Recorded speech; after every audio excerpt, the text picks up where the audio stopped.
오늘 함께 나눌 말씀의 제목은 얼굴에 다시는 근심빛이 없더라. 얼굴에 다시는 근심빛이 없더라입니다. 6.25를 맞이하여서 하나님이 저희들에게 주시는 메시지는 우리 믿음의 선진들이 했던 그 기도를 잊지 말라는 것입니다. 그들의 그 뜨거운 마음을 잊지 말고 오늘 한나가 기도했던 것 같은 원통함과 격분됨과 그런 위기의식을 가지고 했던 하나님을 향한 뜨거운 울부짖음과 그 기도를 잊지 말라는 것입니다. 오늘날 우리가 이렇게 살 수 있는 것은 그분들의 기도가 있었듯이 우리의 후대들도 우리의 기도가 필요합니다. 그래서 우리가 나와서 하나님께 기도하는 것입니다. 저도 올해 매우 굉장히 체험하고 싶은 것이 기도입니다. 왜냐하면 여러 가지 스케줄적인 입장에서 제가 하는 일과 또 예손을 섬기는 일이 병행하는 게 그렇게 쉬운 일은 아닙니다. 그런데 제게 하나님이 주신 말씀이 기도의 능력을 체험하라는 것입니다. 사람의 능력으로 되어지는 것이 아니고 기도의 능력으로 되는 것이고 성령이 역사하지만 사람은 변화가 되어집니다. 저희가 하는 일들이 사람을 변화시키는 일이잖아요. 근데 사람을 어떻게 세치의 혀 몇 마디로 변화를 시킬 수 있겠습니까? 성령이 역사하지만 사람이 변하는 줄 믿습니다. 그래서 이 땅과 이 민족 바라보면서도 저희가 할 수 있는 것은 기도가 최고의 무기인 줄 믿습니다. 오늘 이제 본문의 말씀을 보면은 아주 중요한 부분이 나옵니다. 우리 개인이 복음과 사명을 회복했다면 이제는 모든 교회가 그리스도 안에서 하나 되는 것이 필요합니다. 마음이 통하고 복음 안에서, 믿음 안에서, 사명 안에서, 그리스도 안에서 하나가 되어질 때 하나님이 우리 개인을 올바로 세우시고 또한 교회를 세우시며 이 민족을 세우게 될 줄 믿습니다. 우리가 너무 위대한 일을 생각하지 말고요. 바로 나 자신부터 복음과 사명이 회복되어지시기 바랍니다. 그리고 위대한 일을 생각하기 전에 먼저 나의 주위와 나의 부모와 나의 이웃과 그리고 나의 목회자와 소통하고 하나가 되는 축복이 있길 바랍니다. 오늘 보면 한나의 깊은 기도가 나옵니다. 12절의 말씀에 보면 여호와 앞에 오래 기도하는 동안에 한나는 십자가의 복음을 회복했습니다. 한나는 이스라엘이 세계를 선교하는 민족으로 세우는 사명이 회복되어졌습니다. 당연히 이제 오늘날의 각도로 얘기하는 것이죠. 한나는 사명을 회복하고 깊이 기도하기 시작했습니다. 만약 그저 자기의 개인 문제를 해결하기 위해 기도한다면 문제가 해결된 다음에는 기도할 필요가 없습니다. 그러나 사명을 회복하고 하나님의 나라와 그리스도의 영광을 위해 기도한다면 이야기가 달라집니다. 그런 기도는 하나님과 소원이 일치하기 때문에 기도가 깊어집니다. 기도의 시간이 크게 중요하지 않다는 것은 기도를 매우 이론적으로, 추상적으로 이야기하는 것입니다. 깊은 기도는 시간도 길어집니다. 간절한 기도는 1시간을 기도해도 10분 기도한 것처럼 길어집니다. 많은 믿음의 선배들이 깊은 기도에 대한 경험이 있습니다. 심지어 예수님도 밤새 기도하셨습니다. 그리고 얼마나 기도하셨는지 땀방울이 핏방울이 될 정도로 기도했다고 합니다. 사명을 회복하는 깊고 간절한 기도가 우리 예손에 필요한 줄 믿습니다. 그런데 문제에 부닥쳤어요. 13절과 14절에 보면 한나가 속으로 말하며 입술만 움직이고 음성은 들리지 아니하므로 엘리는 그가 취한 줄로 생각한지라. 엘리가 그에게 이르되 내가 언제까지 취하여 있겠느냐, 포도주를 끊으라 하니. 제사장, 곧 오늘날로 말하면 목회자인 엘리가 한나의 모습을 보고 술에 취한 것으로 오해했습니다. 그리고 오해를 했을 뿐만이 아니고 그렇게 맞다고 확정하고 단정짓고 정죄까지 했습니다. 그래서 포도주를 끊으라고 말을 했습니다. 사실 많은 목회자들이 사실관계 확인 여부 없이 이렇게 성도를 오해하고 정죄하는 경우가 매우 많습니다. 그리고 이거는 목회자들뿐만이 아니고 부모로서 우리가 아이를 바라볼 때도 그럴 경우가 굉장히 많습니다. 그리고 이것은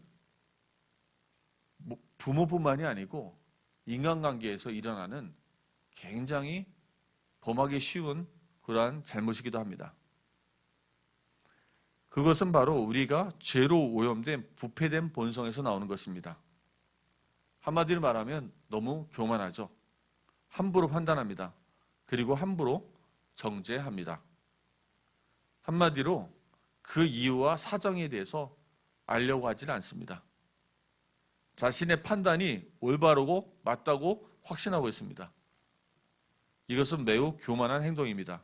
그런데 안타깝게도 저도 이런 실수를, 이런 잘못을 너무나 많이, 아주 자주 저지른다는 것입니다. 사명을 회복하고 기도의 깊은 곳으로, 그리고 갈급함으로 한나는 지금 하나님께 기도하고 있습니다. 그런데 그것도 다른 사람이 아닌 목회자에게 이런 판단과 정죄를 받습니다. 우리가 하나님께 순종하고 기도한다면 꼭 사단의 방해가 들어옵니다. 사람의 죄성이라는 연약함을 통해서 우리의 기도를 막고 하나님의 계획을 막으려는 것이 사단의 계획입니다. 그런데 너무나 감사한 것은 하나님이 우리 한나에게 굉장히 큰 믿음을 주셨습니다. 그래서 15절 16절을 보겠습니다. 한나가 대답하여 이르되 내 주여 그렇지 아니하나이다. 나는 마음이 슬픈 여자라. 포도주나 독주를 마신 것이 아니요 여호와 앞에 내 심정을 통한 것뿐이오니 당신의 여종을 악한 여자로 여기지 마옵소서. 내가 지금까지 말한 것은 나의 원통함과 격분됨이 많기 때문이다 하는지라. 한나는 이미 복음과 사명이 회복되어지고 믿음으로 충만한 상태에 있었습니다. 한나는 비록 억울하고 상처를 받을 수도 있었지만 지금 자신이 무엇을 위해서 기도하고 있는지, 영적인 눈이 열려서 지금 이 땅에 필요한 것이 무엇인지, 교회가 무엇이 필요한 것인지, 하나님이 내게 무엇을 원하시는 것인지, 내가 무엇을 할 수 있는 것인지 너무나 잘 알고 있었습니다. 그래서 자기가 가진 아픔을 승화해서 하나님의 계획을 위해 기도하고 있었습니다. 그는 마음에 받은 상처로 시대의 아픔을 보았고요. 한나는 이러한 기도를 통해서 하나님의 계획을 놓고 기도하고 있었습니다. 한나는 당시에 흑암의 권세와 영적인 싸움을 싸우고 있었던 것입니다. 엘리는 당시 시대의 영성이 이미 바닥에 나버린 제사장입니다. 그는 옳고 그른 것을 분별할 힘도, 그리고 죄악과 싸울 영적인 힘도 없었습니다. 그럼에도 불구하고 오늘의 이 사건의 초점은 하나님이 한나에게 맞춰져 있습니다. 한나에게 하나님의 마음과 하나님의 뜻이 향해져 있던 거예요. 비록 엘리라는 제사장도 문제였지만 진짜 문제는 우리 자신에게 있습니다.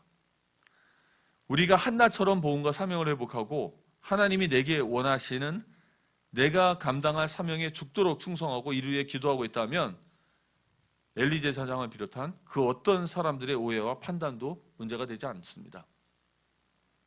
중요한 것은 나의 영적인 상태였던 것이죠. 이것은 단지 성도와 목회자 문제가 아닙니다. 목회자 입장에서도 마찬가지예요. 저희가 하나님 나라와 하나님 영광을 위해 기도하고 있는데 성도님들이 목회자에 대해서 오해할 수도 있습니다. 다 관계되어 있는 인간관계입니다. 그런데 한나는 여기서 아주 담대하게 자기 사정을 이야기합니다. 자신이 이렇게까지 기도하게 된 이유를 하나하나 얘기합니다. 소통이라는 것은 이런 것입니다. 나의 입장을, 나의 사정을 이야기하는 것입니다. 우리가 서로의 입장과 사정을 이해한다면 상대방의 행위를 오해하지 않고 이해할 수 있습니다. 소통을 통해 상대방을 바꾸고자 한다면 아마 큰 갈등이 일어납니다. 그러나 그저 나의 입장을 표명하고 나의 입장을 전달하는데 만족한다면 의외로 소통은 굉장히 쉬워집니다. 우리는 복음을 이 민족과 전 세계에 전파해야 될 사명이 있습니다. 이를 위해 교회와 함께 해야 할 일들이 많이 있습니다. 혹시 우리는 복음의 간격과 은혜를 놓치고 사람의 말과 오해와 판단에 상처를 받고 혹은 상처를 주고 있는지 고민해 봐야 합니다. 방법은 의외로 간단합니다. 오늘 한나처럼 복음을 회복하고 사명의 자리로 돌아가십시오. 그리고 거기서 영적인 자신감을 가지시기 바랍니다. 하나님이 나를 용서하셨다. 하나님이 나를 사랑하신다. 하나님이 나와 함께 하신다. 하나님이 나를 사용하신다. 그리고 담대하게 자신감을 가지고 나의 입장과 나의 상황에 대해서 소통하시기 바랍니다. 그것은 변명이 아닙니다. 그것은 남을 존중하고 함께 가고자 노력하는 존중입니다. 그리고 사랑입니다. 네 번째입니다. 이때 제사장의 축복이 있고 한나의 확신이 들어옵니다. 17절, 18절 말씀 보겠습니다. 엘리가 대답하여 이르되 평안히 가라.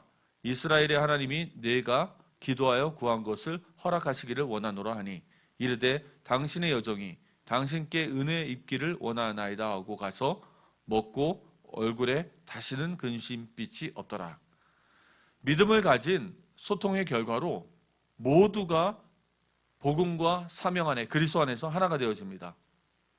만약 한나가 거기서 상처를 받았다면 이 스토리는 여기서 끝일 것입니다. 사무엘도 없고요. 그 뒤에 얘기도 없습니다. 그런데 제사장 엘리는 자신의 잘못을 인정했는지 아니면 멋죽했는지 한나를 축복해 줍니다. 그리고 제사장의 축복에 한나는 다시 한번 기도를 부탁하는 것 같아요. 18절에 보면 여종이 당신께 은혜 있기를 원하나이다. 제가 볼 때는 혹시 기도를 부탁하지 않았나. 그래서 제사장에게 기도를 부탁한 것 같습니다.